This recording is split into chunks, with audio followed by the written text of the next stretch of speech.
Pemirsa, jangan lupa subscribe channel YouTube Official UTV, like dan bunyikan lonceng notifikasi Anda.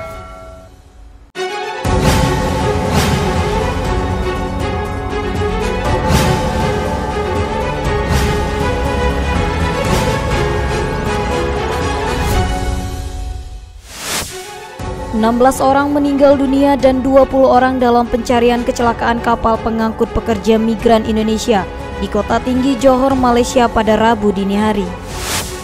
Polisi menetapkan artis Rizky Nazar sebagai tersangka kasus dugaan penyalahgunaan narkotika jenis ganja. Pemerintah tengah mempersiapkan vaksinasi untuk anak usia 6-11 tahun. Halo pemirsa, kita berjumpa dalam program UNews. Program ini memberikan informasi bermakna kepada Anda mengenai sejumlah peristiwa menarik di tanah air. Bersama saya Yulia Dwi Utari dan inilah UNews selengkapnya. Kapal pancung pengangkut pekerja migran Indonesia atau PMI karam di perairan Tanjung Balau, Kota Tinggi, Johor, Malaysia pada Rabu 15 Desember dini hari. Kapal pancung pengangkut puluhan orang pekerja migran Indonesia itu diduga terbalik dihantam ombak akibat cuaca buruk.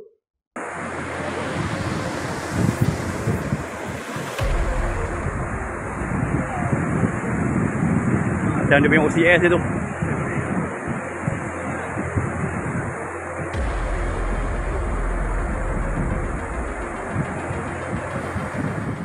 Berdasarkan keterangan dari Agensi Penguatkuasaan Maritim Malaysia (APMM) atau lebih dikenal sebagai Pengawal Pantai Malaysia, pada Rabu 15 Desember, sebanyak 25 orang hilang dan dalam pencarian.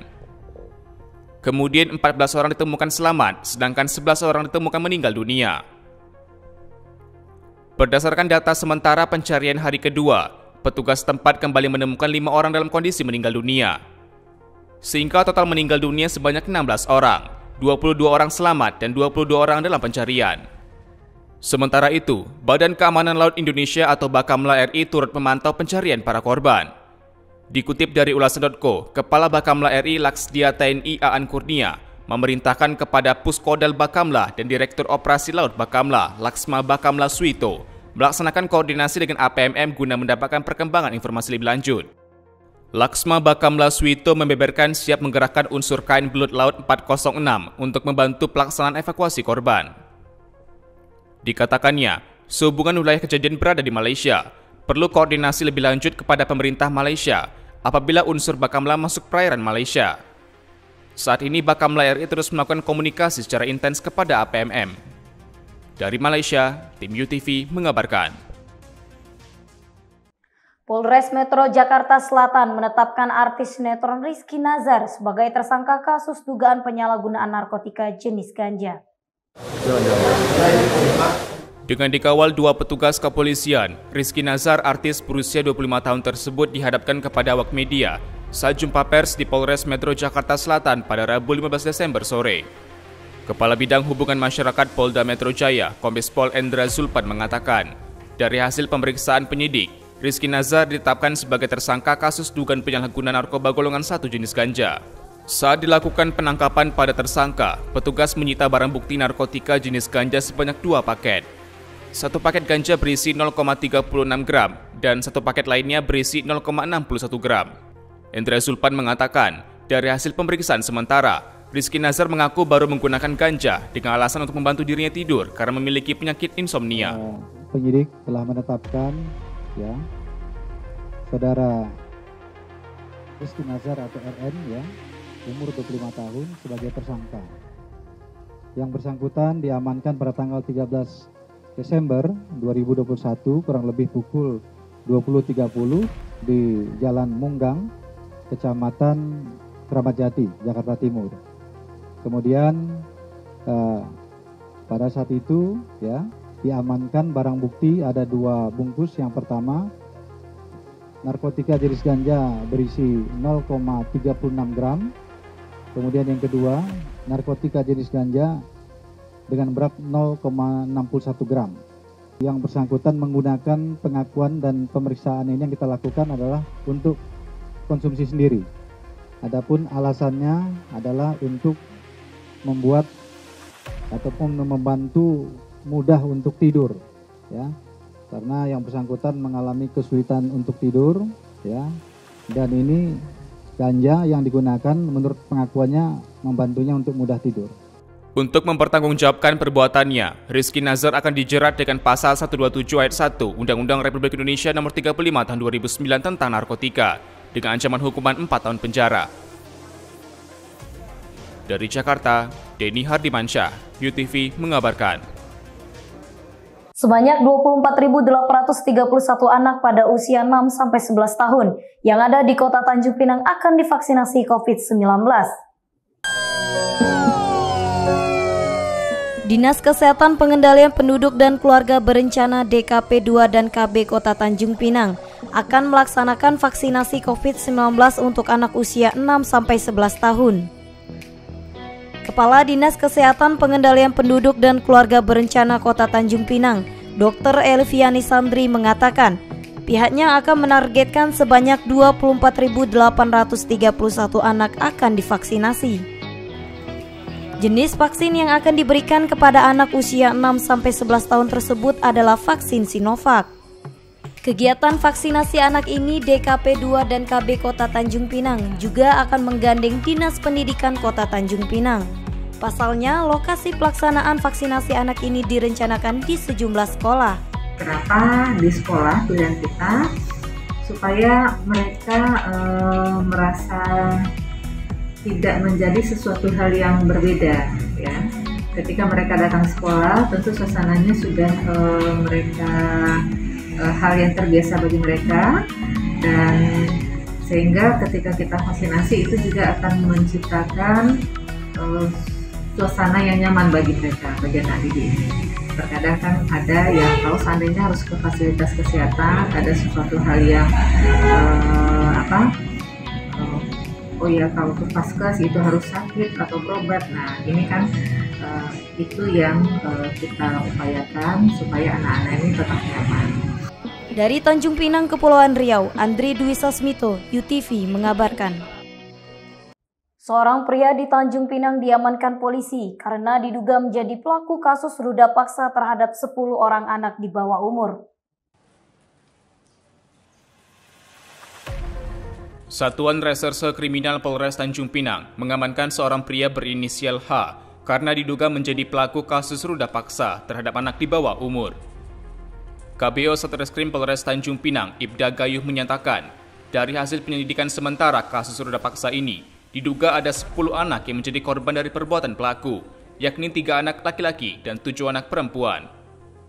2 korban berdasarkan laporan polisi, sedangkan 8 orang lainnya berdasarkan hasil pemeriksaan pada pelaku. Kalau dari yang dia akui, di masing-masing TKP yang tadi saya sebutkan itu ada 1 orang, kecuali di Jalan Pemuda ada 2 orang. Berarti ada 8. 8 ini di luar yang 2 orang dari LP tadi. Total itu masih 10 ya? 10 korban. Kalau untuk laki-lakinya berapa orang? Untuk laki-laki 1, 2, 3 orang. Dari 10, 3 orang laki-laki. Sementara modus pelaku melakukan aksinya saat korban sedang sendirian. Lalu pelaku mengajak korban jalan-jalan ke tempat lain dengan iming-iming tertentu.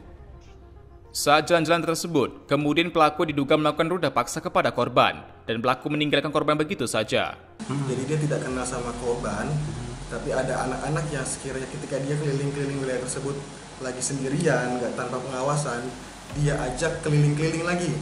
Diajak ke daerah Daeng-Cela, diajak ke daerah Kijang dengan iming-iming tertentu. Setelah itu dilakukanlah eksekusi tersebut terhadap korban-korban, lalu ditinggal lah. Contoh seperti korban inisial D tadi yang saya sebutkan itu, setelah dibawa keliling-keliling sampai Daeng-Cela, ditinggal di daerah umrah, hapus umrah sendirian sampai pihak security yang menemukan. Kasus ini masih terus diusut polisi. Apakah masih ada anak yang menjadi korban lainnya? Dari Tanjung Pinang, Kepulauan Riau, Muhammad Khairuddin, UTV mengabarkan. Komisi Pemberantasan Korupsi mengapresiasi vonis majelis hakim terhadap terdakwa Richard Joslino alias RJ Lino, mantan Direktur Utama PT Pelindo II.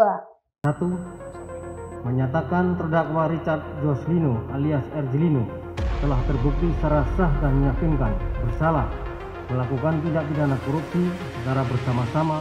Pelaksana tugas juru bicara Komisi Pemberantasan Korupsi Ali Fikri mengatakan, pihaknya telah menuntaskan perkara korupsi pengadaan unit Quay Container Crane atau QCC di Pelindo 2 tahun 2010, di mana kasusnya hampir 3 kali pergantian pimpinan KPK. Vonis tersebut dinilai menjadi langkah baru bagi pemberantasan korupsi, bahwa KPK dapat menghitung kerugian keuangan negara dengan tetap berkoordinasi bersama BPK dan BPKP yang memiliki kewenangan. Putusan Majelis Hakim ini telah menjunjung tinggi asas-asas penegakan hukum tindak pidana korupsi sebagai kejahatan yang luar biasa yang tidak hanya memberikan keadilan dan efek jera bagi pelaku, namun juga mengedepankan optimalisasi aset recovery yang akan menjadi penerimaan keuangan bagi negara ini. Sebelumnya, terdakwa Erjelino divonis Majelis Hakim Pengadilan Tipikor Jakarta Pusat selama 4 tahun penjara dan denda 500 juta rupiah subsidiar 6 bulan kurungan. Dalam amar putusan, Majelis Hakim menyatakan Erjelino terbukti secara sah dan meyakinkan bersalah melakukan tindak pidana korupsi terkait pengadaan dan pemeliharaan 3 Quay Container Crane atau QCC untuk Pelindo 2 yang menyebabkan kerugian negara. Dari Jakarta, Denny Hardimansyah, UTV mengabarkan.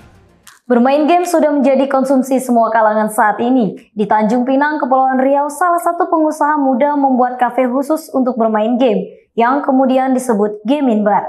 Berikut liputannya. Gaming Bar, inilah penamaan untuk salah satu kafe di kota Tanjung Pinang, Kepulauan Riau. Heri Wijaya atau dikenal di kalangan milenial Mimin, mengemas kafenya dengan nuansa game. Tujuannya tak lain untuk para pengunjung khususnya generasi milenial yang hobi bermain game. Menurutnya, konsep cafe games dipilih sebagai hobinya bersama para pecinta game di Tanjung Pinang. Gaming Bar sudah dibuka pada September 2021 lalu. Namanya Gaming Bar, kita pasar target kita ini kan memang rata-rata para gamers. Ya udah, jadi kita bikin nama Gaming Bar seperti itu. Kenapa memilih gamers sebagai target dan konsepnya gaming gitu, Bang? Kebetulan saya juga kerja di bidang konten kreator dan YouTuber gaming kan, jadi kita udah punya masa rata-rata para gamer semua. Ya udah, di sini tempat kita buat memang jadi wadah untuk para gamer sih. Jadi daripada saya cari pasar lain, mending udah jelas aja pasar gaming. Oke, kita juga tiap bulannya juga sering ngadain turnamen ya, karena tidak menutup kemungkinan dunia e-sport atau dunia e-sport lah ya, dunia e-sport itu udah mulai berkembang di Indonesia. Jadi biar kafe ini juga ramai pengunjung, kadang kita memang tiap bulan ngadain. Bukan dari saya aja, cuman dari bisa dibilang kayak IO e-sport juga sering ngadain di sini. Biasanya kalau untuk kapasitas sekali event itu berapa sih, Bang? Sini bisa buat 6. Oh, kalau untuk kapasitas ini alhamdulillah ya, kalau di bawah itu bisa untuk 100 orang. Yang paling menarik dari Gaming Bar adalah desain tempat nongkrong bagi siapa saja yang suka bermain game dan untuk melakukan aksi main game yang kerap disebut mabar. Gaming Bar didesain 2 lantai dengan fasilitas ruang khusus bagi para gamers yang ingin mengadakan event atau turnamen. Tidak sedikit para IO e-sport yang telah mengadakan event di kafe ini. Seorang pengunjung, Hidayat, mengatakan Gaming Bar dinilai tempat yang nyaman untuk bermain game maupun berkumpul bersama teman-temannya. Karena mungkin tujuan untuk apa ya? Maksudnya kalau saya dan teman-teman saya berada di sini kan sambil main game, sambil kopi juga, sambil nongkrong. Jadi mungkin tempat ini apa ya namanya? Proper lah untuk kami yang pengen ngelakuin hal seperti itu. Jadi sambil main, bisa sambil nongkrong juga, bisa sambil pesan-pesan minuman. Ada tempatnya nyaman gitu untuk. Ya, kalau misalnya untuk tempat sih kami pilih yang nyaman. Hidayat mengaku telah rutin berkumpul dengan teman-temannya di Gaming Bar sejak kafe tersebut resmi dibuka.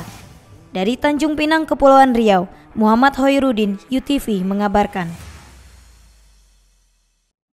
Pemerintah Kota Batam menyiapkan asrama haji sebagai tempat karantina tambahan bagi pekerja migran Indonesia atau PMI yang baru pulang ke tanah air upaya mengantisipasi masuknya virus varian Omikron ke Indonesia.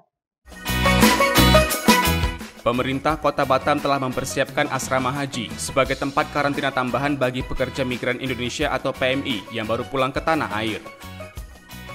Kebijakan tersebut merupakan bagian dari antisipasi kepulangan 7.000 PMI ke Indonesia melalui Batam sepanjang bulan Desember. Saat ditemui pada 14 Desember lalu, Wali Kota Batam Muhammad Rudi menyampaikan, saat ini ketersediaan tempat tidur bagi 3 rumah susun yang dimiliki Kota Batam tidak mencukupi untuk PMI yang akan menjalani masa karantina selama 10 hari. Untuk itu, Rudi telah mempersiapkan sekitar 2.000 tempat tidur bagi PMI, dengan asumsi rata-rata PMI yang tiba di Kota Batam setiap harinya mencapai 200 orang. Jadi hari ke-11 dia baru keluar, jadi tinggal kita hitung aja hari pertama sampai 10 berapa masuk, setiap hari akan begitulah. Hari ke-11 berarti yang nomor 1 keluar, 12 berarti nomor 2 keluar, 13 nomor 3 keluar. Jadi kalau ada 1.500 ya 1.500 itulah, akan berkisar di situ aja. Rudi menambahkan, hingga saat ini sudah 1.339 dari total 1.628 kapasitas tempat tidur yang telah terisi. Para pejuang devisa tersebut hingga kini masih menjalani karantina di 2 rusun milik pemerintah Kota Batam dan 1 rusun milik Badan Pengusahaan Kawasan Pelabuhan Bebas dan Perdagangan Bebas atau BP Batam. Dari Batam, Kepulauan Riau, Kantor Berita Antara, UTV mengabarkan.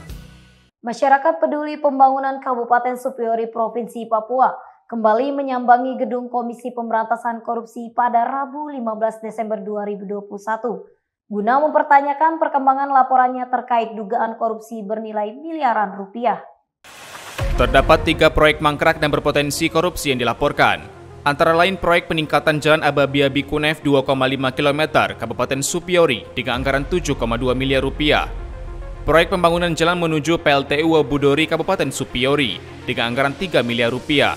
Dan proyek pembangunan jalan jembatan Kali Amin Weri 1 dengan anggaran 6,6 miliar rupiah.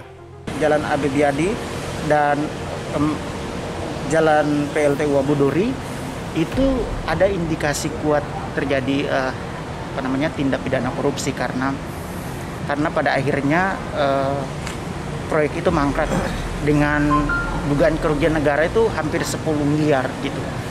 Dan sampai sekarang tidak ada tindak lanjutnya. Lalu kami pada 16 September 2021 itu sudah melaporkan, kemudian supervisinya pada 4 Oktober. Sampai sejauh ini belum ada perkembangan dari KPK untuk yang pengaduan tanggal 16 September ya. Sementara yang 4 Oktober untuk permintaan supervisi itu bahannya sudah diteruskan ke bagian supervisi. Sementara itu, juru bicara KPK Ali Fikri menyampaikan, pihaknya akan melakukan verifikasi terhadap data dan informasi atas laporan tersebut. Terkait dengan laporan pengaduan, tentu kami akan melakukan verifikasi dan telaahan terhadap data dan informasi yang kami peroleh tersebut. Verifikasi dan telaahan ini menjadi penting agar diketahui apakah pengaduan tersebut sesuai dengan ketentuan undang-undang yang berlaku masuk ranah tindak pidana korupsi dan itu menjadi kewenangan dari KPK. Apabila kemudian menjadi kewenangan KPK, tentu kami akan tindak lanjuti sesuai dengan ketentuan hukum yang berlaku. Dari Jakarta, Denny Hardimansyah, UTV mengabarkan. Vaksinasi COVID-19 untuk anak usia 6 hingga 12 tahun terus dilakukan secara serentak seperti di kawasan Palmerah, Jakarta Barat. Penyelenggara vaksinasi menyiasati para anak dengan menyediakan badut serta bimbingan dari polisi agar tidak takut menjalani vaksinasi. Puluhan anak sekolah dasar mengikuti vaksinasi di Sekolah Dasar 13 Pagi Palmerah, Jakarta Barat.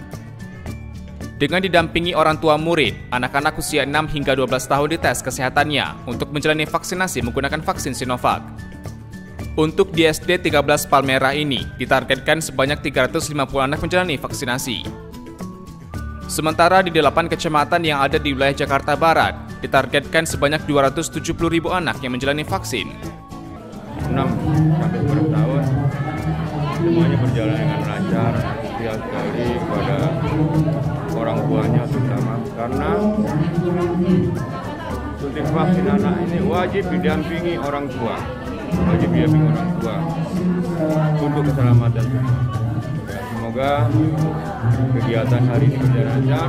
Rencananya ada 325 yang divaksin bergiliran. Ini hari ini kelas 1, nanti jam ini berganti terus. dilanjutkan lagi dengan Presiden. Sebelumnya, pemerintah Kota Jakarta Barat telah melaksanakan vaksinasi terhadap anak usia 12 tahun ke atas sebanyak 80,9%. Diharapkan dengan adanya vaksinasi anak usia 6-12 tahun, wilayah Jakarta Barat bisa mencapai herd immunity. Dari Jakarta, Denny Hardimansyah, UTV mengabarkan. Menteri Kesehatan Budi Gunadi Sadikin mengumumkan kasus pertama varian Omikron di Indonesia pada Kamis 16 Desember. Orang pertama terkonfirmasi positif varian baru COVID-19 itu merupakan salah seorang petugas kebersihan di Rumah Sakit Darurat COVID-19 Wisma Atlet Jakarta.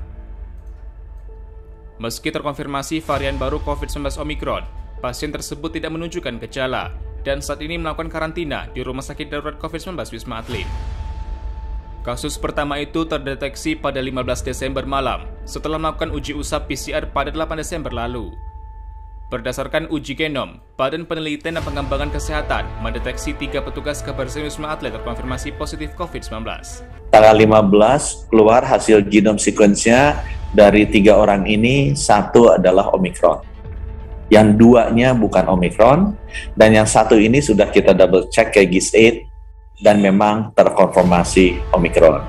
Selain itu, Kementerian Kesehatan juga mendeteksi 5 kasus probable Omikron. 2 diantaranya merupakan warga negara Indonesia yang baru pulang dari Amerika Serikat dan Inggris dan telah menjalani isolasi mandiri di Wisma Atlet. Sementara 3 orang lainnya, warga Cina sedang berkunjung ke Manado, sedang menjalani karantina di ibu kota Sulawesi Utara tersebut. Diharapkan 3 hari ke depan sudah ada hasil apakah kelimanya terkonfirmasi Omikron atau tidak. Dari Jakarta, Kantor Berita Antara, UTV mengabarkan. PT Maju Global Motors sebagai dealer resmi mobil Wuling Motors di Jalan DI Panjaitan kilometer 7 Tanjung Pinang telah menghadirkan mobil Wuling Almas tipe RS. Mobil ini bisa dihidupkan menggunakan smartphone melalui aplikasi My Wuling. Oke, nyalakan radio. Branch Manager PT Maju Global Motor, Oktoberman mengatakan, ada 4 tipe mobil Wuling yang dipasarkan di ibu kota provinsi Kepulauan Riau. Di antaranya tipe Wuling Promo, Wuling Convero S, serta Wuling Almas. Masing-masing mobil memiliki kecepatan 1500 cc turbo. Oktoberman menambahkan, setiap tipe mobil memiliki harga bervariasi, mulai dari Rp180 juta hingga Rp434 juta. Untuk memiliki mobil Wuling, calon konsumen cukup membayar uang muka 20% saja. Dengan itu, calon konsumen akan menikmati fitur dan teknologi canggih yang dihadirkan dalam mobil Wuling. Salah satu kelebihan mobil Wuling Almas tipe RS adalah dapat mengecas ponsel tanpa menggunakan kabel. Cukup meletakkan handphone di tempat pengecas di dekat handle gear. Dan yang paling canggih lagi, mobil Wuling Almas tipe RS bisa dihidupkan dengan menggunakan handphone melalui aplikasi My Wuling. Mobil ini bahkan bisa dikontrol dan dinyalakan mesinnya dari jarak jauh. Selain itu, banyak juga fitur dan teknologi canggih lainnya. Fitur yang untuk pengisi daya nirkabel. Jadi kita ngisi handphone kita tidak perlu lagi pakai colokan, ya tinggal letak. Ya, tinggal letak akan ngecas sendiri. Ya. Begitu mobil ini juga dilengkapi dengan kamera 360. Ya, ini untuk parkir leluasa, ya. Jadi tidak perlu khawatir, dan Almas ini juga, Almas Pro ini ada 2 sensor, ya, 1 sensor, 1 lagi kamera. Bagi calon konsumen yang ingin memiliki mobil Wuling, bisa datang langsung ke dealer resmi Wuling Motors di Jalan DI Panjaitan, kilometer 7 Tanjung Pinang. Dari Tanjung Pinang, Kepulauan Riau, Andri Dwi Sasmito, UTV mengabarkan. Terima kasih telah menyaksikan informasi yang telah kami sajikan. Tetap saksikan News selanjutnya. Salam sehat, sampai jumpa.